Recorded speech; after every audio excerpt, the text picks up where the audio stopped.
Here we go, ladies and gentlemen. We are live in studio, and I tell you what, I feel great. I feel refreshed. Ladies and gentlemen, fresh off vacation. None of your other dorky little podcasts that you listen to take vacation and still come back straight into the studio to give you another podcast. You know why? Because this podcast is called I Love You, Say It Back. I'm your host, Vic D. So glad you're with us. We didn't even play the music. Hit it! Wait for it to get good. This is where it gets funky. Here we go! Yeah. Get funky. Get funky. Thank you so much, audience. The audience claps are just fantastic. Listen, I gotta use it every time I make a joke. It's a good clap. And then I told him that he had lettuce on his head. Thank you. I'm here all night. That's enough of that. So thank you guys. Welcome in. It's another episode of I Love You, Say It Back. It's a podcast. I'm your host, Vic D. So glad you are with us. And I wasn't joking about the fresh off vacation thing. I mean, we're coming in off the road into the studio. And speaking of studio, we got my buddy C's back in here. How you doing, C's? I'm doing fucking great, but you took a vacation? I mean, it was... You got a vacation? If you knew the details of everything, you would barely consider this me contributing to this vacation. But we'll get into that a little bit later. You came in, last week I talked about something that we did together. I wish you would have been here last episode because I talked about the Uber. Remember the Uber that we got into that stunk up the whole... That is the Uber. That's the only Uber ride I'll ever remember again for the rest of my life, I think. So when I say just Uber, it was one of the roughest experiences. Mm-hmm. And I just want people to understand how bad it was. So my eyelids still burn from that shit. Yeah, mm-hmm. I could tell. Yeah, I could tell. So we'll get into that. But of course, before we get into the podcast, we're gonna be hitting. I read something that said a quarter of adults, 25% of adults, are planning on staying single for the rest of their lives. Right now, I'm not promoting. I'm not encouraging. I'm not saying anything. But I do have some thoughts, and I kind of understand. 25%? 25%, right? That's a lot. It's a lot of people. As I mentioned a second ago, I'm going to be... I talking about how I just came back off vacation. I never thought I'd feel this, but you ever, haven't experienced something or tasted something that you haven't tasted in a long time, and you're like, damn, I forgot how good this was. Damn, I forgot how good this feels. It's almost like when you haven't gotten laid in months or years, and you're like, damn, why'd I ever stop that? Why did I ever stop? That feels really good. What do you mean? I really enjoyed that. We'll talk about that. I kind of experienced that over the weekend. And I'm going to need you to step up your listens. I experienced something again over the weekend that I am going to need you to step up the listenership of this. Start spreading the word. Start sending these episodes to your mammy, your pappy, your friends, your frenemies, anybody. I got some things I need to accomplish, and I need you to get me there. So this is a conversation I feel is kind of largely overdue. Food prices, it's no secret. They've gone up. They're crazy. But we're going to talk specifically about these Mexican food prices that are kind of outrageous, and some of that kind of was eye-opening over the weekend. We'll talk about golf. I have a shut the fuck up of the week, and I think it's relatable to anybody who has gone on vacation ever or has recently gone on vacation. We'll talk to you about that. So before we do, want to give big love. He's in studio again. The Mattress Space Furniture Outlet, Buck Owens Boulevard in Bakersfield. Ladies, if you are not even in Bakersfield, I know we have people listening in New York, in the Carolinas, and I know just because on Instagram you show love, so thank you for that. But if you're ever planning on coming, look, I know Krista Horton is huge in Bakersfield. She's opening up her, Horton Hotel pretty soon. You're going to be in town. You staying somewhere. Hey, take a little furniture back. What do you say? Take a little bed back. You can fit that on the plane, no problem. For the love of God, just take it all. Please. Best prices in Bakersfield. Again, if you're going to be coming in from anywhere, Wasco, Delano. I look at the downloads where they come from. Big listenership in Delano. Yep. Shout out all my Filipino people out there. So Come on down, Bakersfield. Best prices in town. Mattress Space Furniture Outlet. C's will take care of you. So make sure you check them out. They have an Instagram too, though, right? Yeah. Check them out on Instagram. If you have any questions, just send the DMs there. Also, big love, Rev Nutrition. You take my favorite product to find. Today, I am drinking the Green Apple Explosion, one of my favorite flavors. In fact, I got two of my favorite flavors. Got the grape right here. All over Bakersfield, east, west, north, south, whatever you need, whatever you're looking for. You want to lose weight, you want to gain weight, summers, there's still plenty of time to get you in the shape you want. Even heading into winter, you want to lose a couple pounds before you head into the holiday season where you know you put on the extra 15. Get yourself ready for that.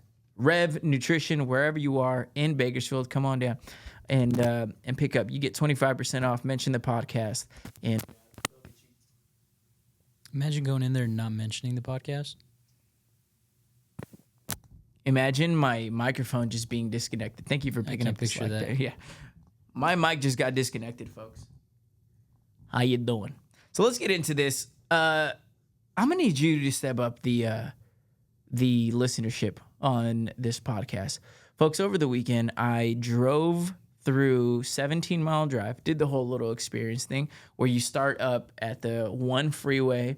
It takes you through like Spanish Bay. Now, if you're a golfer or a fan of just ocean views and things like that, it's absolutely spectacular. It is something that I believe everybody needs to experience. I think that's where Ryan Hurd got his inspiration for the song Coast. Na na na na na na na na na. Was that nice? Na, na, na. Oh, so good, bro. Coast.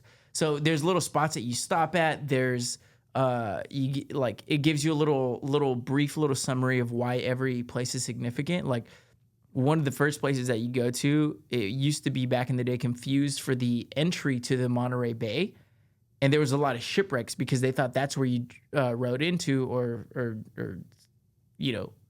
took your boat into, but that wasn't it. You had to take it somewhere else. So there's a bunch of rocks and things like that. There's a bunch of shipwrecks, which is crazy. It's cool to like hear little nuggets like that. And you're like, I'm standing right here, dude. There's probably people who died right here. Right here? So you die in it. Well, not here, but you go through like Spanish Bay, which again, I'm a big golf like nerd enthusiast. Spanish Bay, these are all the places that all the rich people talk about, or you see like all these beautiful like off the coast golf courses. So Spanish Bay, and then you have Spyglass, and again you're driving all through the coast, and it's absolutely spectacular. You're literally going through the forest onto the coast, back into the forest. One of the most spectacular things you can ever experience. Highly suggest it. And I'm Zillowing the houses. Now, the reception's a little spotty because you're literally in the mountains. So whenever there was a chance, I was Zillowing. Dude, they were anywhere between like, I mean, I'm talking low end was probably like $7 to $8 million. That's it? And they got it up to like $20 million. These are some of the most beautiful. You know how when you go to LA, between like 80 of us, we could probably get one. Yeah, a sick bachelor pad, bro. Yeah. A sick bachelor pad. I'm not joking. I've had that conversation where we're like, what if we all just get a big house with our friends? Like 300 of us. We could all split it. Jesse would be in. Who? Jesse. Our friend Jesse, who's listening to this. He'd be like, well, let's split it. He tried to get 500 of us. He's like, well, if we get 500, why are we spending this much if we can get it down to this much? We get 10 million people, and the house is only 5 million. we could raise 5 million and have 5 million to live with. And but the point that I'm trying to get to is, folks, I'm gonna need you to pick up the listenings, the downloads. We're trying to get rent paid for. I need one of these houses. I don't even need the big ones. Just give me one of the $7-8 million houses. Give me the schlump. The crazy thing is that if you go to LA, you know how you drive through like Beverly Hills and the houses are tiny, but they're like, dude, here the houses are massive. They're literal mansions. And they're like on the coast. Sick ass. Dude, yeah. It's incredible. So I'm gonna go drive right now. I'm gonna get off right now. So just need a little bit of your help from it. Just start sharing this thing, subscribe, hit that, download. Everything we do, I just need you to love, support. Everything on Instagram that we post, everything on TikTok that we post. Send us your 401k. Yeah, just go ahead and send it. We need to put one of those little donation money. I'm gonna do a GoFundMe for $7 to $8 million. Take a picture of the house that you want on Zillow, put it on there, and start a GoFundMe. Yeah, I'll cover the rest. Yeah. If they can raise me 7 to 8 million, I'll put in the rest. You know what? I'll handle it from here. So I need you to step up those listens. So it's funny that you bring up the whole Bachelor pad thing with 300. And people probably think we're joking, but we're definitely not. I'm so dead serious. 1/4 of adults, 25% of adults say they plan to stay single pretty much for the rest of their lives, right? In other words, there was a study that was done. They said, hey, you've never been married. You're an adult. Do you plan on it? Do you have any aspirations? And they said, no, 25%, which is absolutely an astronomical number compared to what history has shown, or the percentages. I think they've been like sub 10%, maybe around 10%. Well, 10% or less than that, like when our parents were growing up, when our grandparents were coming up. You know what's weird is I feel like everybody always has somebody. Isn't that weird? When you think about it? What do you mean? Like, who the fuck do you know that's like single, that's like older? Yeah, exactly. They all have fucking like husbands, or at least even if they passed away or something, if they're that old, but still they had somebody. You know what I mean? Exactly. So now it's a quarter. That's a so shitload now of people. 25% of people. Yeah. So so that's the fact. Here's my thoughts on it. Again, I said this earlier. I'm not encouraging it. I'm not saying like, hey, you should do this or this is the right thing to do. But I understand it. I feel like so many things in life are cyclical, and this is something that's happened. I think as we get into different stages of our lives, and I'm going to give you the example that I think of. Right? We grew up. I come up from a home of like, my parents were divorced. Right? They divorced when I was little, so I grew up seeing this. In my generation, 50%, it was like more than 50% at one point where parents didn't stay together, right? The people that you grew up with didn't end up staying together. In high school, like we were like, oh, are your parents together? It's like, no, my parents are divorced. Oh, are your parents together? No, my parents are divorced. Oh, my. And I know a lot of people listening right now can relate to that because that's what we grew up. That was our generation. That's what we grew up seeing. So because we grew up seeing that, we now are thinking like, damn, I don't want that for myself. I want better. I want real love. And if it's not going to be that, then why am I going to get into it? We see so many people and going back to TikToks and Instagram, people talk about like financial advisors and everything. One of the worst investments you can make is getting married.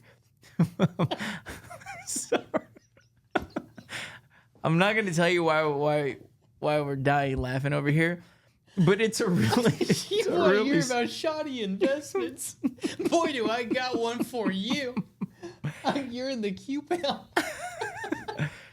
So I'm pretty sure you can figure out why, but yeah, it's a terrible thing. If you stay together, whatever, but with the likelihood and the percentages of divorce, it's like, it doesn't make any sense. But I'm going to take it a step further. I think we've gotten smarter. I think we've gotten more conscious. And I think it's gotten to the point where we grew up and now everybody was telling you, like, you need to find love. When are you going to settle down? When are you going to get in a relationship? When are you going to have a kid? These were the standards that life tells you that you are supposed to be happy. You're not going to be happy, or your life is not going to be fulfilled until you are married, are in love, have a kid, have a house, these are the things. This is what the standards that these people tell you. This is what you need to be happy. So you grow up thinking like, man, I'm not going to be happy until I have this, and that, which is why we're always pursuing these things. But I think so many people have decided... you got? Huh? How many kids you got? 12 kids. But I'm not talking about myself. I'm talking about just in general. What I'm referring to is getting to the point where we're kind of pushing back. I have so many friends, and I've known so many people, younger, older, my age, who told me, they're like, yeah, I got married, and like, how many jokes happen when real life situations kind of happen? Like, they come from real life thing, right? There's truth in these things, and like, how many like miserable, like, oh, yeah, I'm not, I'm miserable with my wife and my life and this and that, and it's like, don't ever get married, don't ever get married. It's like, So people are telling me like, oh, I need to be happy. But the people who are married, who are in these situations, they're not happy, dude. They're not happy themselves. So why do I constantly keep being told that I need to be married, I need to have kids, I need to be this and I need to be that in order to be happy? See, I'll give you the blue shirt example that I always said. I was like, C's, you're not gonna be happy, or you're not gonna be anything until you get a blue shirt or an orange shirt. Perfect. I'm wearing an orange shirt right now. And you're like, damn, I'm gonna go get that orange shirt. Damn, I'm gonna get that orange shirt. And then you get it and you're like, I don't really like this orange shirt. You're like, you know what? The truth is, I really didn't like it to begin with. This is just what I was told I needed to be happy. And you're like, I don't like that color. You feel like you have to. Yeah, and you feel like, orange doesn't feel like my color. It doesn't feel right. It doesn't look right on me. And I'm like, dude, that's crazy. Hey.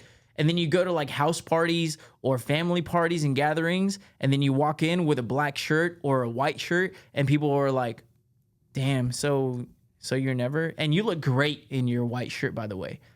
And then people tell you, when are you going to get that orange shirt? And you're like, I don't fucking want an orange shirt. I don't look good in an orange shirt, and it doesn't make me happy. So you're like, how do I explain this when everybody's telling you, you need to have this? You don't tell me what's going to make me happy. Yeah. So when people push back and you've been told your whole life, I can't tell you, bro, it just happened recently. It was a family thing, and they're like, oh, someone came in with a kid, and then they're like, oh, hey Vic, when are you gonna get your kid? When are you gonna have your kid? When are you gonna, bro? And that bothers me so much because those same people never congratulated me for having okay, so I gotta brag about this. My radio show did really good. I had a really successful radio show. They didn't talk about that. They never said congratulations on building a radio show. Congratulations on landing your dream job. But if you have a kid, doesn't mean it's all fucking perfect. You know what I mean? It's like you still got to take care of that kid, all that. If you're not capable of taking care of that kid, then it's not living a great life. If you are, then yeah, it's living a great life. But at that moment, it's like you're working on your work. You know what I mean? Like that's how you do it. You're supposed to be in those steps, not just have a fucking kid. Worry about the kid. It's like, no, get your shit right, which that's what you're doing, your show. That's what you'd rather congratulate, something like that, right? Exactly. You don't get congratulated for your How many times have you gotten like, hey, congratulations? Or when was the last time you got to congratulate? Hey, you own a fucking store, bro. You own your own business, and you've had it for how many years now? 6, 7, 8 years now? Yeah, 7 years. 7 years, bro. That's success. But I'll tell you, speaking from other people, they don't congratulate you for that stuff. Yeah, I mean, no kids. We're both the same age. No kids. Exactly. Yeah. And you don't get congratulated for what you've built professionally, what you've built. All you're looked at is. What's your response to that when people say like, "Oh, when are you gonna have?" I tell them my baby is me building my business, my podcast, this, right? And so you just constantly told this. So I understand why people who, like in my shoes, would push back, be like, why are you telling me this? Why you keep telling me that this is the secret to being happy? And I've been in a relationship before. You've been in a relationship before. That didn't necessarily mean that I was completely happy. It's like you try it, you're like, well, I'm supposed to be in a relationship. Again, perfect example. I tried on the orange shirt, and that orange shirt didn't make me happy. I've been in a relationship. That relationship didn't make me happy. It wasn't what I wanted. It was like what I was told that I was supposed to want. I got married at 20 years old. Yes. Same exact thing. Exactly what you're talking about. Exactly. But I bet you were congratulated, like, oh, man, congratulations. Yeah, and that's what I'm saying is, like, I just felt like I was like, that was always my thing is I felt like, damn, like, I had to do this. Like, that's what I'm supposed to do. Exactly what you're talking about. Exactly. So, because it's from where we're from, right here, small town mentality. Like you said, it's, okay, cool, you do that. It's like, dude, fuck no. Like, you're supposed to, it's all rearranged wrong. So it should be the other way. For non-Bakers. Not for everybody, but yeah. I mean, it's just, it shouldn't be a right or wrong way. So for those who are not from Bakersfield, here's a Bakersfield cycle. You go to kinder, elementary, you go to middle school, you go to high school, you graduate high school.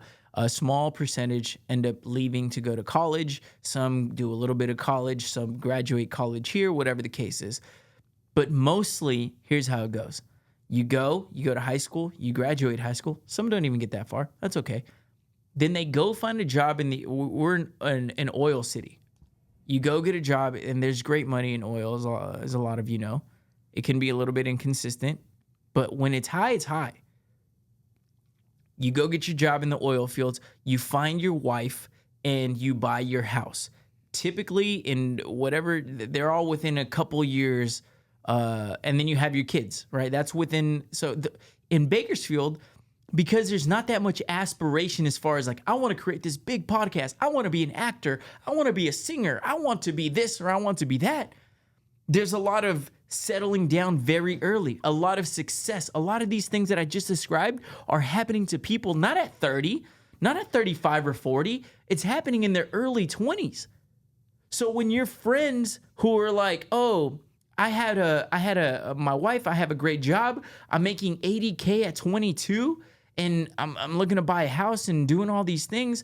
Then the standard gets dropped. You're like, well, why aren't you doing that? You're 26, Vic.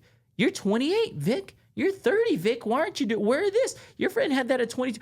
Everybody who surrounds you is starting so early that it makes you feel like you're behind. You know, it's crazy. In LA, I heard a story. There was this podcast that I listened to. This guy was talking about, he had him and his wife had a kid, and I think she was 36 or 37. And they went to the doctor. They're like, oh, a young one. Like, you're an early, you know? Because in those cities, they're very go-getter. They're very, if you're here for a reason. You're here to career-oriented. But here, you have a kid at 28, and you're like, damn, what took so long? Yeah, you're like old. So don't be pressured. Don't feel pressured by where we are. That's just the reality of where we are. So I understand now that people, and I'm sure the Bakersfield's this isn't unique to Bakersfield. What I'm saying is, a lot of places are like Bakersfield. And there's a lot more middle America than there is LA, Miami, New York, and Chicago. Really? There's a lot more of that. Is it because it's like a bigger city, obviously? Bigger cities, yes. Yeah. Bigger corporations. That's what I was saying. It's just small town like tech, mentality. Yeah. So I understand why this generation, this younger generation, is saying like, all right, I grew up, I watched my parents get divorced. Everybody that I know who is married, they're not necessarily happy. So why do you keep telling me that that's what's going to make me happy? I understand the pushback. And I think that the people who are married are starting to get into it for the better reasons, more real reasons. So again, I'm not promoting or saying this is the way it should be. Nobody should get married. Absolutely not. I just think if you are, marry the right person. Be patient. Give yourself that time and know that the person you are choosing is going to enhance your life rather than you settling because that's what everybody around you is telling you that you need to do. Why don't you have a kid? Why aren't you married? Why aren't you having gotten a house? And you're 25, you're sitting there like, damn, like this is kind of weird. If you have a kid at 21, you're congratulated. If you have a career at 25, 26, you get nothing. It's all messed up. So, again, not promoting it. I'm just saying I understand it. So if you're in this boat, you're definitely not alone. And I know how shitty it is I hear a lot of girls talk about it because look, as shitty as it is for guys, it's shittier for girls when they're, going through these things in family parties and showing up alone or not having a kid at a certain age. So do you think for the 25%, did they tell you like is it like 25% of higher for females or males, It didn't specify I think it just said adults. That'd be interesting to know too. Yeah. What if it's just more guys are being single now? That's interesting. Or if more girls are being single, why? Because I feel like girls more obviously always want to have the relationship, have kids, like that's their thing, right? I feel like guys, I would see that maybe being higher because guys, they could not give a fuck. Yeah, and it's funny because I remember when me, Joel, like D-Lo, like we all lived together. I threw out like jokingly like, but partly not. I was like, why don't we just do this forever? Like, we're all going to get better jobs. We're all going to get better. And we had a sick house. We had a 4-bedroom house. We had a pool. Do this forever. We were all going to school at that time. Like, we were all like, having little shitty jobs and everything. And I was like, man, we could have a 4-bedroom house. with all this between us combined, You could be living over there at that same place you want to be living at, man. imagine, bro. That's what I'm saying. That'd be insane. It's a new thing. Like just a big old bachelor pad where everybody's happy. Like Yep. you move up in life, you get a bigger house. And guess what? It's not just my income. These all are of my husband's. Like we can get approved. I can get approved for that house. But between the 5 of us combined, we got to start a new bank that approves people like that. We're like, You can. how long have you guys been homies? It's got to be right. over 10 years. Sorry, you guys don't qualify. Hey, you're like, we've been friends for 3 years. A little early, to make this commitment. But if you've been homies for 10, 15 years, 20 years, you get approved for any mansion you want. I don't even care about income. You guys are going to make it work. It's yours. And if it has a putting green, then you guys are definitely going to want to make it work. So there you go. I just understand it. So over the weekend, speaking of 17-mile drive, I was up in Monterey. Fantastic. Which, by the way, we had another major championship. We have 4 major championships, just like the PGA style, which, by the way, shout out my buddy Gabe, who puts all of this together. I know it is a lot of work to put these tournaments together, to get people to organize, like, hey, are you in? Are you in? Calling the places to lock in the tee times, to make sure that everybody's coming along is coming along. Are you going to make it that day? Okay, we need to set 2 tee times. How many people are coming? Like all that. I appreciate that. And I know he listens to this podcast, so Gabe, just a little love for you. That said, I believe that was the final championship of the year, very similar to the way the PGA works. We have the spring, the fall, the winter, and the summer championship. And folks, I'm happy to announce that's another W. I won the summer championship, and that's 2 out of the 4 championships this year. I won the spring championship, and I won the summer championship. I just won that one. I really want the fall championship because fall's my favorite season, so that'll be next. Huh? What do you guys get, like, as a number one? We get a trophy, and we play for money. How much money you be talking here? How much you trying to line up your pockets here, pal? We don't talk figures, but Why not? at least I don't. Yeah, have you ever seen? When I post my bets, I never. I guess. Why is that? Okay, I'll share it right now, because what I think is a big bet may be a tiny bet for somebody else. They'd be like, it's not even worth it. But for somebody, they may be like, you're an idiot for betting this much, Because look, I'm not gonna sit here and say it's a little bit that I bet, but to some people it may be like nothing. You're like, it's not even worth getting excited about. And to some people, they're gonna be like, holy shit, how much is this guy betting? So that's why I just leave it open. It's better. The mind fills in better blank sometimes than you can explain. But getting back to this, folks, I just want to say this, and I touched on it at the beginning of the show. You ever had I've rediscovered pizza maybe 6-7 times in my life. Yeah, I can see I have a timer right here, which is pretty sick.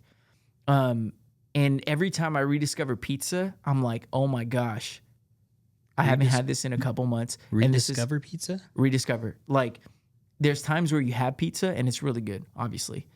But then there's times where you have pizza that's so good, you're like, holy shit, this is all I want to eat for the rest of my life. It's incredible.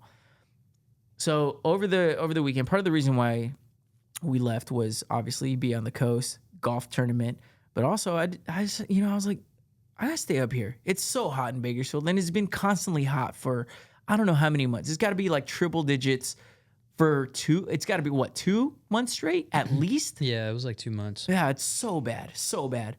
So I almost forgot. I think I forgot what the sensation of being cold was. Like, not even when I got out of the shower. Think about moments where you get cold. You get out of the only time I can think of you get cold is like if you're going into a building or a movie theater or something like that. Maybe you feel a little bit cold, but I almost forgot that sensation.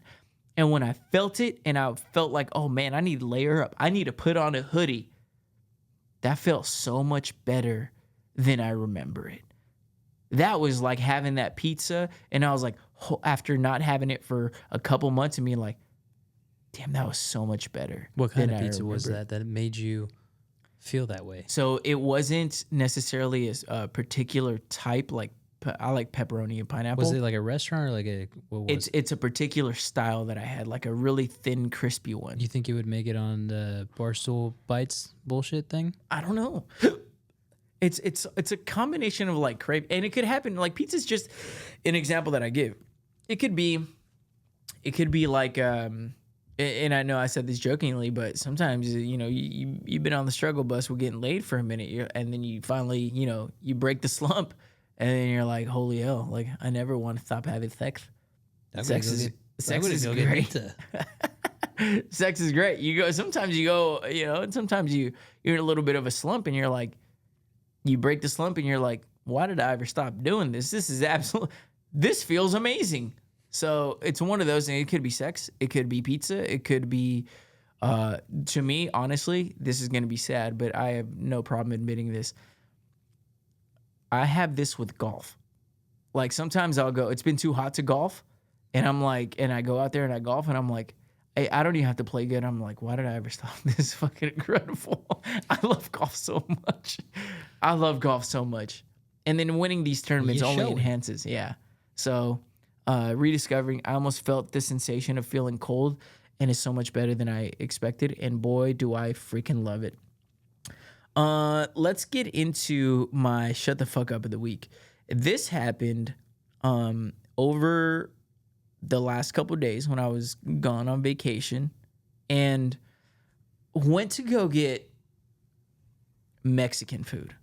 Love Mexican food. I can guarantee you a lot of the people, 95% of the people listening right now, you love Mexican food as well. So you can't go wrong with it. You can't. I will say tacos are overrated. You guys got mad corny with the, tacos your life. Hey, tacos, you can't beat taco. Like, tacos are good.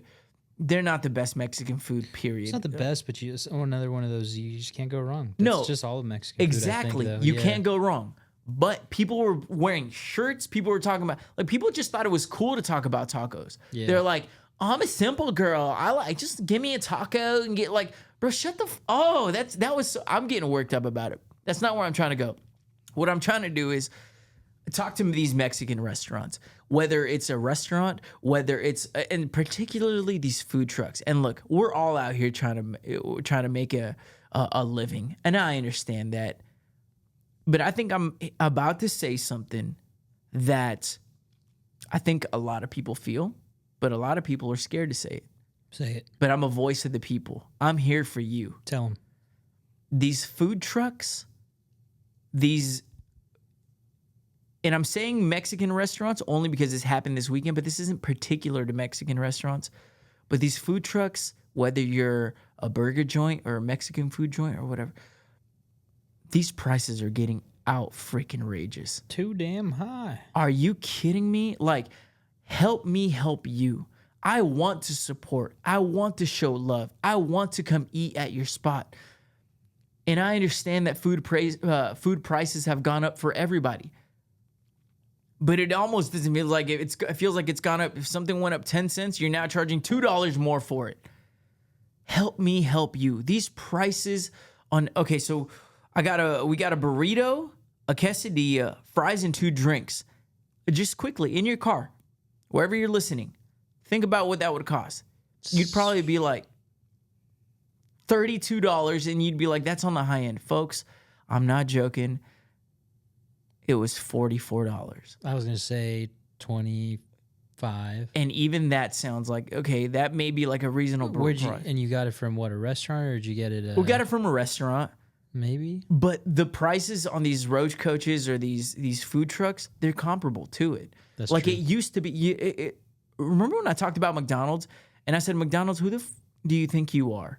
Why are you now charging me so much more? And they listened. They said, all right, we need $5 menus. We need $5 deals and all this. Why didn't they do that shit a long time ago? Exactly. Because they knew, inflation, everything's going up, everything. And you take advantage of the consumer by blaming now whoever's raising these prices, saying, we need to raise our prices too. But it's inflation going up, but you're going like way beyond and being like, hey, well, what can we do? Cents, we're going to have to charge you $8 now. Exactly. The fuck? And I know it's an uncomfortable topic. Vic, support local, Vic, support small. I want to. But everything else in my life has gone up too. I know there's a way that we can make this work. And then they turn around the pad and they say, do you want a tip? Do you remember when tips used to be like 5%, 10%, 15%. Now the lowest tip starts at 15%. Yeah. Now it goes to 15%, 20%, 25%. What are we doing here? And you feel like an asshole, but I'm out here supporting you by overpaying so much more. This is an uncomfortable, and I know I'm gonna get pushback on this. And you know what? I don't care, because I will be the person who takes the blow for the voice of everybody else. What? Come after me. Come after me. These prices are getting outrageous because I want to support you. If I didn't want to support you, I wouldn't even be saying this. I would be just like, hey, it sucks to everybody who's got to pay that much. It wouldn't be me. I love going to food trucks. I love going to support these places that are local. But help me help you, because now we're getting to a point where I can go to a food truck and eat outside in the dirt, or I can take my business to Olive Garden and pay the same thing in the comfort of my own booth. Pay for what's considered like a fancy dinner. Mm-hmm. I want to support local. I want to support, but help us help you. Help us help you. That was not my shut the fuck up of the week. That was my Mexican food prices are outrageous. I was really bummed out because the food was really good, but it left a bad taste in my mouth. I was like, we just paid $44 for this. For a quesadilla. A quesadilla, a burrito. Like price point that. Let's say a but reasonable price. You know what's crazy price. is if you order that same shit at Taco Bell, now that shit is literally $25. Yep. And that's Taco Bell. And we're talking about that being Crazy. expensive, right? Yeah. Add another 20 you know bucks what to sucks that. is like, is this now the new fucking normal? Like, you just got to deal with it. You just got to, at this point, we have to just shut the fuck up and deal with it. That sucks. But why did McDonald's now come out with this like deal menu? Because everybody bitched enough. Yep, bro. It's like, okay, it's not. But people are scared to come after like, oh, small business, because what you're supposed to say. Here's what you're supposed to say: support local there. And I agree 100%. But the other side of it is like, what is now support local just gonna raise their price and be like, yeah, support local. Dude, we're the little guy. We're the little guy. Yeah, because honestly, I haven't raised my shit. Like, I should have raised it a long fucking time ago. But that's the thing is, That's your niche. Yeah, your niche is come to me because I'm cheaper. Mexican food trucks used to be, I'm going to go support them because I can get food that was cheaper. That's why I'm choosing you over McDonald's. That's why I'm choosing you over a fancy restaurant. But now you want to raise those prices, making it really hard to support you. Mm-hmm. I want to support you. I'd rather a million times go to a small food truck than to go to some corporation or to some restaurant that's, got a million of them, right? Mm-hmm. But support local. Help us support you. Show, it goes back, perfect example is C's. And I'm not just saying this because you're here. You have your specialty, right? What's your specialty? I'm going to provide the best furniture at the lowest price. Food places, I'm going to surprise, if I'm going to McDonald's, I might have to pay, they're going off volume, right? What you have to do is just find I'm going to provide better food, at least make it equal. I feel like once you start getting into a food truck versus a what's used to be considered like a fancy meal, mm-hmm. and now you're paying the same price, if not more, for the food truck, that's where it starts to get difficult. And come after me. I know what you're supposed to say. I've never been a person who says what you're supposed to say. I made a great career in radio.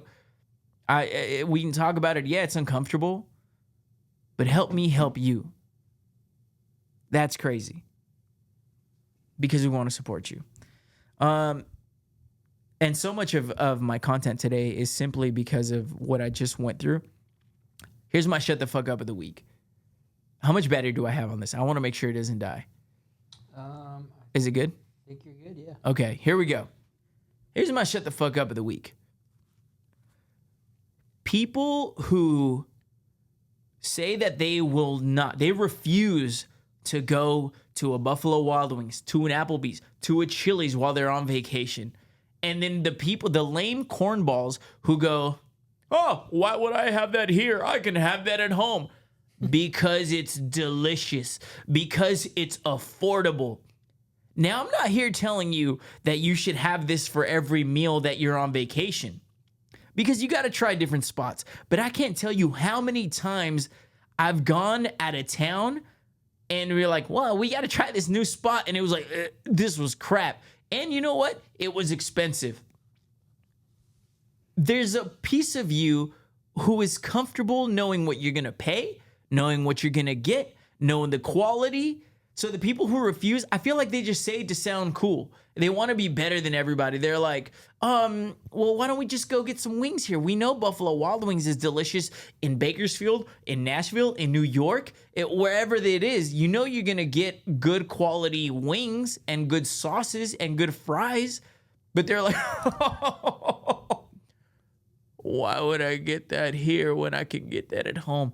Again, because it's delicious. So quit being that cornball in your group of friends who refuses to be like, I'm not going to try that place. And then you go, all right, let's follow what Ron wants to do. Try the new place. We tried wing, and me and Joel did this. We were like, well, let's try a new wing spot. Absolute shit wings. The worst. Okay, well, there goes a meal that's ruined. I think we both got the shits from it. And we paid an arm and a leg for it. Could have went to Applebee's. Hey, but no. Yeah, hey.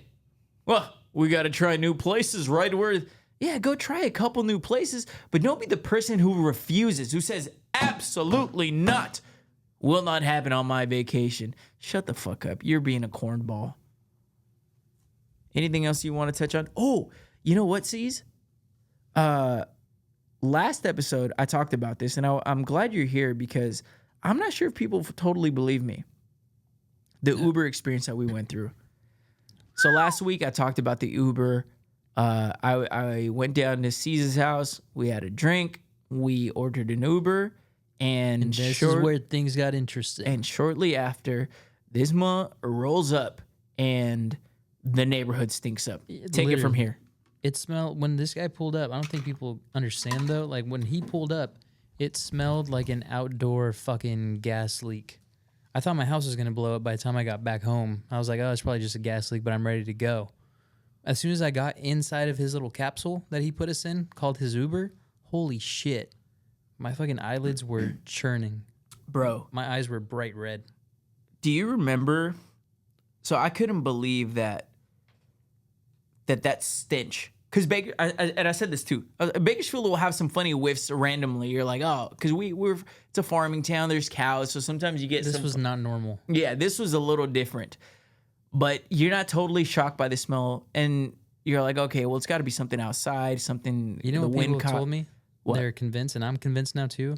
I think he was a serial killer, and he had a dead body in the trunk. This is the only thing that makes sense to me. Yeah, because it smelled so, like what, sulfur. Like fucking crazy. Yeah. So I opened so we both could smell it, but I think we were just thinking like, oh, this is outside. There's no way it could be coming from here. I got into the car and do you remember what I said as soon as I got in? It smells like shit in here. I was like, bro, it smells like I was like, hell no. I thought I was high and I was like, nah, it's just in my mind. And then you instantly roll down the window. You're like, dude, it smells like shit in here. I was like, nah, okay, I'm not high. Do you remember that little fucker was just wearing his headphones and talking on the phone? Yeah. He didn't even, it's almost like, do you think he even smelled it? I don't think he did. Okay, so let's break down this theory of. He had a dead body and we canceled it and moved our destination. And that's why we are here today, because he was supposed to kill us. He was definitely going to take us somewhere and murder us. Yeah. Guaranteed. Well, do you remember how insecure it made us the rest of the night? Every place we walked into after that, we were like... That's why I think we both ended up saying, we got to get the fuck out of here. We're going to smell like this the whole night. So we just got to get out now. We just walked in and apologized. Like, hi, sorry. Do you smell anything funky? Do you smell anything coming off of our flesh? Oh, yeah. Other flesh, maybe? Spread my legs. Do you smell anything funny, man?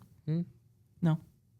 Everybody was cool, so... Yeah, they were. I don't know if they were being nice or whatever, but it was bad, and I did say it was a red Honda Accord. So I'm not gonna give the name. I'm not gonna give anything. But was it red one? It was red. That was the description on my. I think it was Lyft. But yeah, did you give him 5 stars now that we're here? Did you tip him? I did not tip him. I gave him honestly, 5 stars. Yeah. That's like the type of ride where you gave him 5 stars. You gave him 5 fucking stars. Probably, if anything, I should have given him 0 stars, but tipped him. I kind of got it backwards. I was like, this money's staying in my pocket. I just couldn't find it in my heart. Like, look, a lot of idiots I would have told him though. Been like, yo, this shit's fucking Yeah. reeks. And when I tried to tell him what happened, he's like, he was. What'd he say? He said nothing because he was on his phone and he had his headphones in. Yeah. That was a fucking terrible, terrible, terrible Uber ride. So all bad. Olympics are going on. I find myself not a big Olympics guy, but I do find history interesting. I like that. Have you watched any Olympics? Here and there. It's always on. You know, it's funny. Yeah, it's constantly on. Yep. NBC is just constantly. Just fucking on loop, bro. It's like ridiculousness. Yeah. NBC, Olympics, ridiculousness. Oh, and then Shark Tank. There's a show. That's true. There's shit is a on channel. loop. There's a channel that just has Shark Tank all Every day. time I get home, I turn my shit on as Shark Tank. You want to hear? Can I tell you something about this vacation? There was a large part of this was spent watching Shark Tank on loop. And you know, That motherfucker never ends. Shark Tank might be the most perfect show ever. Is a good show. It's so freaking good because you can put yourself in everybody's shoes. You can be one of the sharks, or you could be the person who's trying to sell them. And everybody's so different too on what they do. Like it is a good show. And then sometimes you find yourself kind of like pretending to be one of the sharks. They're like, ooh. And then he made an offer for, is it dying? Yeah. Okay. I'll wrap it up. But like they make an offer. They're like, I want $300,000 for 5%. And I'm like, it's a little steep. I wouldn't give 300. Exactly. And I'd be like, I'd give 200 maybe. And then you start kind of having these negotiations I was in your just own stressing head. out about the fucking Mexican food prices a minute ago, but now I'm willing to throw down 300,000 Hey, on the fucking sponge company that this man has. and then you do the whole thing of like, well, that's a good deal at the end. You're You like, know what? At the end of the day, I'd take it. yeah. I'm like, I'd offer maybe 250 and I want 10% of that company.